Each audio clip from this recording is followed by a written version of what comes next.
Ya Nabi, salam alaika.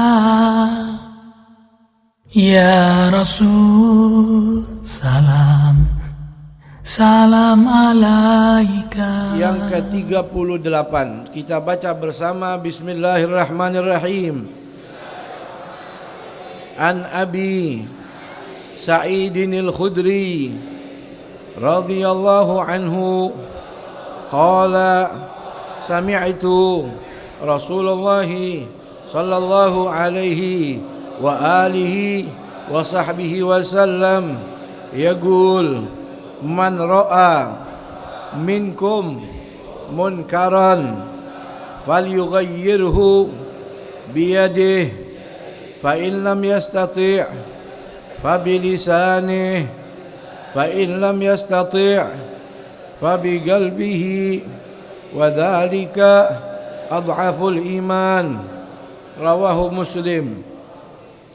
Artinya dari Imam Abu Sa'id Al-Khudri radhiyallahu anhu berkata, aku telah mendengar Rasulullah sallallahu alaihi wasallam bersabda, barang siapa yang melihat kemungkaran di antara kalian, maka hendaklah ia mengubahnya dengan tangannya.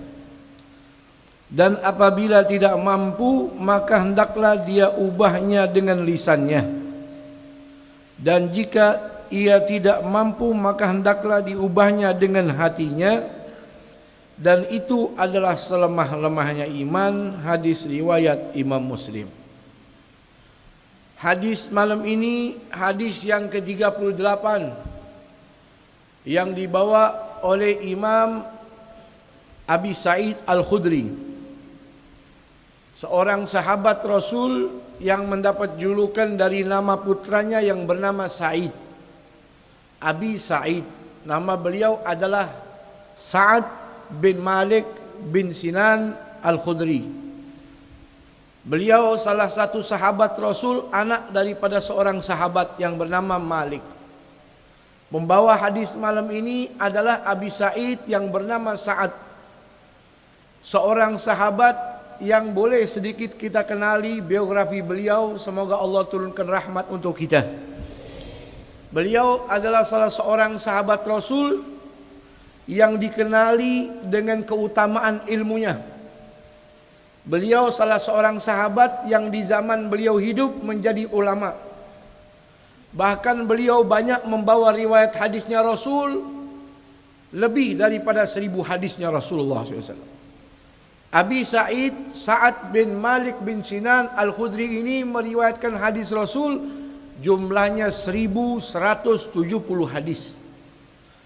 Dan beliau ini dikenali sahabat termasuk Ashabus Suffah yang tidurnya di Masjidur Rasul.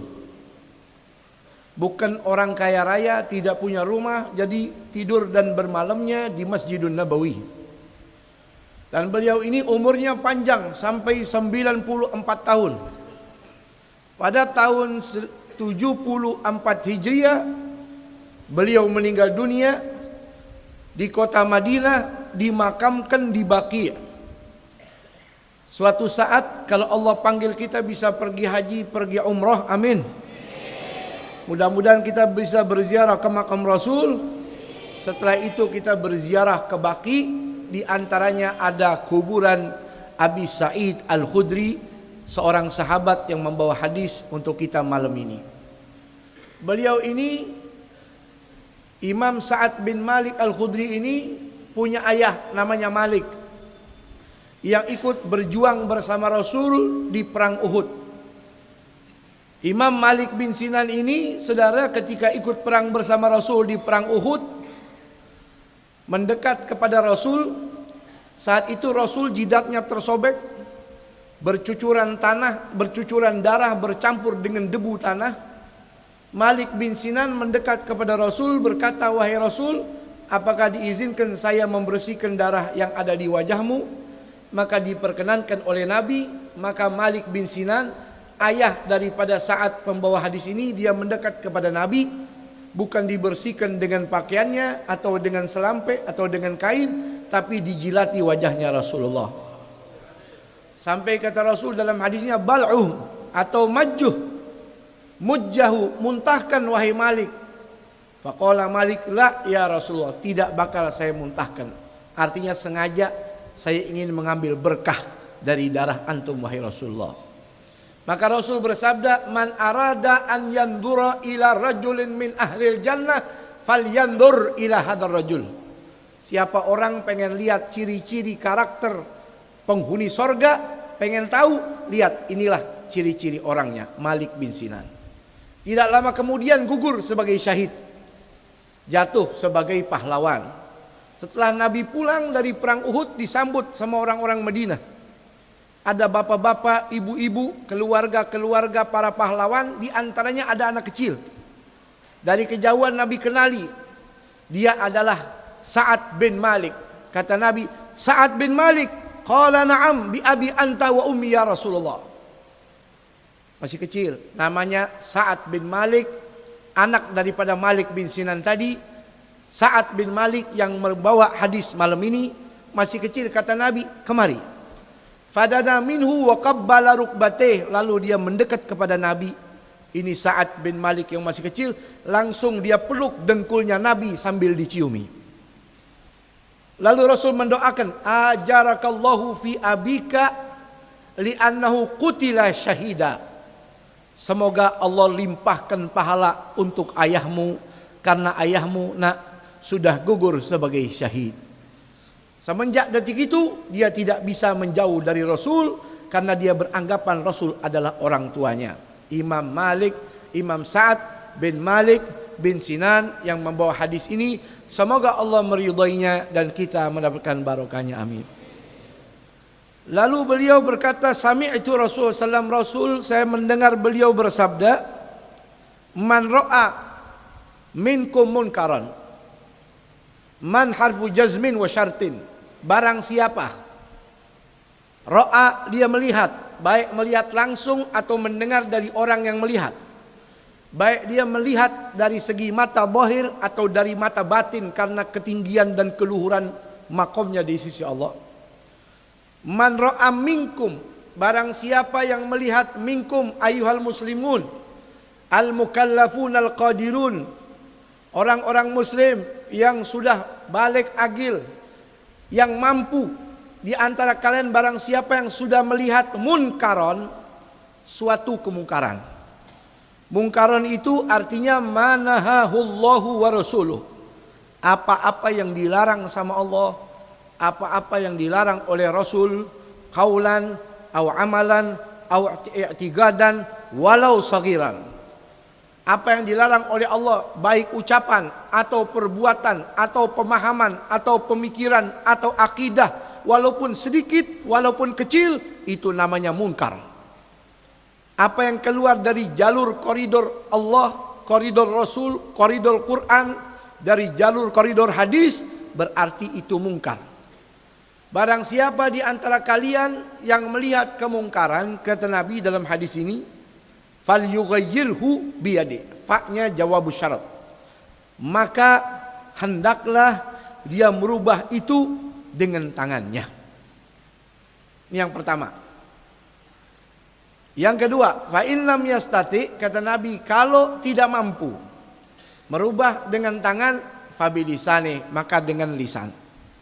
Fa in lam yastati fa biqalbi, kalau dengan lisan juga tidak bisa, maka dengan hati. Walaupun dengan hati itu, wadzalika adhaful iman, kadar iman yang paling lemah yang ada di hati orang yang beriman. Rawahu Muslim. Hadis ini, saudara hadirin hadirat yang dirahmati oleh Allah, sangat penting. Bahkan kata Imam Nawawi di dalam kitab Faidul Qadir, hadzal hadis a'zamu qawaidul Islam. Akidah Islam yang paling penting, paling utama hadisnya ini. Kata Imam Qadhi Iyad, hadzal hadis sifatut taghyir. Hadis ini berbicara cara merubah orang yang mungkar menjadi benar, yang rusak menjadi soleh. Ini caranya diajarin sama Rasul dengan hadis ini. Sehingga begitu pentingnya hadis ini, isinya adalah nasihat. Kalau ada orang melakukan kemungkaran, wajib untuk kita meluruskannya. Betul? Kalau bicara amar ma'ruf nahi mungkar berarti nasihat. Nasihat termasuk dari agama. Nasihat adalah tanggung jawab. Kalau orang menghilangkan dirinya daripada tanggung jawab, maka dia menghilangkan diri daripada amanat. Orang yang tidak amanat dia berdosa besar. Betul? Kenapa demikian? Karena kita ini ibu bapak, hadirin hadirat yang dirahmati oleh Allah, jadi orang mulia berkat jadi umatnya Rasulullah SAW.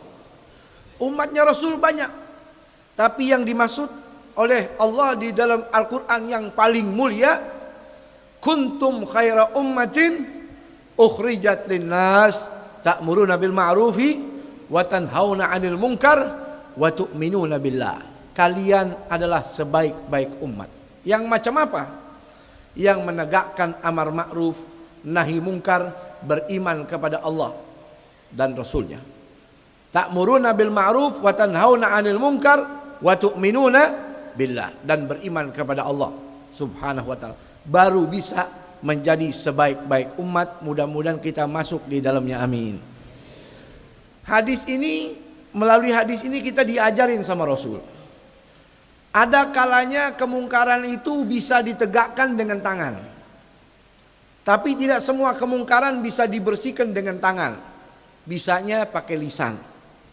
Ada juga nggak bisa pakai tangan, nggak bisa juga pakai lisan. Cukup hati kita mengingkari. Kalau bahasa hadis ini menurut otak kita gampang. Nasihatin orang gampar dulu. Itu bahasa otak kita. Kalau nggak kena pakai tangan baru ceramain. Kalau diceramain nggak ngerti juga, doain aja dalam hati. Itu begitu. Itu pemikiran kita. Tapi berbeda dengan pemikiran orang-orang alim. Asy-Syaikh Al-Imam Ibrahim Al-Matbuli, pengarang kitab Tanbihul Muqtarrin, salah seorang wali Allah. Beliau memberikan pemahaman kepada kita tentang hadis ini. Inna taghyiral munkar bil yad liwulatil amri alladhi yadribun. Sesungguhnya yang dimaksud menegakkan atau mencegah kemungkaran dengan tangan itu khusus miliknya para pemimpin. Yang boleh nangkep, boleh nembak, boleh membunuh, itu khusus para pemerintah atau para pemimpin yang diberi tugas oleh negara. Bisa dipahamin? Kalau saudara bunuh orang boleh apa tidak? Boleh apa tidak? Nggak boleh. Nah ini. Jadi menegakkan atau mencegah kemungkaran menurut beliau yang dimaksud dengan tangan itu bukan punya kita. Itu milik para aparat yang diberikan mandat untuk melaksanakannya. Kenapa? Karena kalau orang biasa menegakkan atau mencegah kemungkaran dengan cara ini, maka mudarat al-aidu bihi akbar. Maka mudarat yang dia bakal terima lebih besar. Begitu. Adapun menegakkan atau mencegah kemungkaran dengan lisan itu khusus lil ulama'il amilin, untuk para ulama yang mengamalkan ilmu. Jadi mencegah kemungkarannya bukan dengan pistol, bukan dengan golok, bukan dengan kampak, tapi dengan tausiah, dengan ceramah, dengan menghimbau, baik dengan cara keras yang bagiannya, baik juga dengan cara lembut yang di jalurnya. Bisa dipahamin? Bisa dimengerti? Itu yang dimaksud mencegah kemungkaran dengan lisan. Ketika mana? Illam yastati, kalau Anda tidak mampu mencegah dengan tangan karena itu bukan mandat Anda, maka Nabi kasih solusi dengan cara menceramahi, dengan cara membimbing, dengan cara mengajak, dengan cara menghimbau, dengan cara memberikan nasihat, memberi tausiah, memberi ceramah. Dengan bentuk apapun, dengan cara apapun. Kalau bisa yang lembut, lebih baik. Kalau bisa dengan cara yang sangat halus, lebih baik. Karena Nabi Musa pun ketika disuruh mendakwahi Fir'aun, Allah suruh dengan qaulan layyina, dengan bahasa yang lembut, dengan bahasa yang halus. Padahal Fir'aun itu adalah raja yang zalim. Betul. Lalu yang ketiga kata Imam Ibrahim Al-Matbuli, wa inna taghiral munkar biqalbihi khassun lil arifina billah fayatawajjah bimunajatihim wa qulubihim ila Allah an yughayyira ahwalal munkarin. Adapun mencegah kemungkaran dengan hati itu bukan bagian kita, tapi bagian para wali-wali Allah. Yang bagi mereka itu cukup dengan hatinya ketika mereka berdoa. Mereka takut jikalau mereka menyampaikan muncul sesuatu keangkuhan dirinya, maka bagi mereka cukup dia mendoakan dengan hatinya. Kadangkala yang dengan doa ini bisa menjadi taghyirul munkar lebih paten. Sebagaimana sebagian orang-orang terdahulu. Dulu ada Imam Asy-Syaikh Ma'ruf Al-Karhi, wali Allah. Beliau lagi duduk di depan rumahnya bersama muridnya. Tiba-tiba ada rombongan melewat menunggangi kendaraan. Saat itu delman dengan kudanya. Isinya anak muda dan perempuan, semuanya lagi mabok. Melintas di depan Syekh Ma'ruf Al-Karhi. Kata murid-muridnya, wahai imam, wahai guru kami, ini orang pada nggak sopan. Di kampung ini semua orang pada hormat kepada anda. Mereka itu sambil mabok lewat depan rumah anda, sambil main perempuan. Mereka hina anda. Sekarang juga wahai guru, doakan agar mereka terkena musibah. Maka beliau angkat tangan, beliau berdoa, Allahumma kama farrahtahum fid dunya fafarrihum fil akhirah. Ya Allah, sebagaimana kau buat mereka di dunia itu senang-senang, mudah-mudahan nanti mereka senang-senang juga di akhirat, di dalam sorgamu ya Allah. Ini murid bingung, wahai guru, kok malah didoain bukan disumpahin? Jawab beliau, kamu harus paham, kalau mereka itu nanti di akhirat gembira senang-senang, berarti di dunianya mereka orang-orang yang bertobat pada Allah. Tidak lama kemudian satu persatu datang, salaman sama beliau, minta maaf. Dan disebut di dalam kitab, semua orang yang datang kepada beliau saat itu yang didoakan semuanya menjadi zuhad wa ubad, menjadi orang-orang ahli zuhud, jadi orang-orang ahli ibadah, menjadi orang-orang soleh berkat doa. Seandainya para pemabuk itu dicegah langsung digebukin, bagaimana coba? Apakah itu menjadi paten? Tidak semua dakwah paten dengan tangan. Tidak semua mencegah kemungkaran ampuh dengan kekuatan tangan. Ada kalanya lebih ampuh dengan lisan. Betul. Kadangkala juga sebaliknya. Tidak semua dakwah mencegah kemungkaran paten dengan mulut. Kalau ada maling motor, ente punya motor baru beli 2 bulan, baru 2 kali angsuran, ada maling, mungkar nggak tuh? Kemungkaran tidak? Ente ceramain, maling, ente jangan ambil motorannya. Itu dosa besar. Ane kredit. Nah, begitu. Bagaimana itu? Kata Habib, itu mencegah kemungkaran hanya dengan mulut. Kekuatan milik para aparat pemerintah. Kira-kira motornya hilang nggak? Hilang nggak? Nangis dia. Nah, berarti bukan dengan mulut. Nggak paten dengan mulut. Tangkep itu orang, kasih ke aparat, biar masuk madrasah at-taibin penjara. Bisa dimengerti? Nah, ini aturan main dari Rasul. Rasul sudah tahu dakwah itu paten dengan 3 cara. Kalau tidak paten dengan tangan atau kekuatan, maka dengan mulut. Kalau dengan mulut juga tidak paten, maka dengan hati. Kata ulama, maksudnya kekuatan tangan di aparat, dengan lisan para ulama atau orang yang bertanggung jawab. Hati, orang yang tidak mampu untuk mengungkapkan, mencegah kemungkaran dengan tangan dan lisan, maka dengan hati.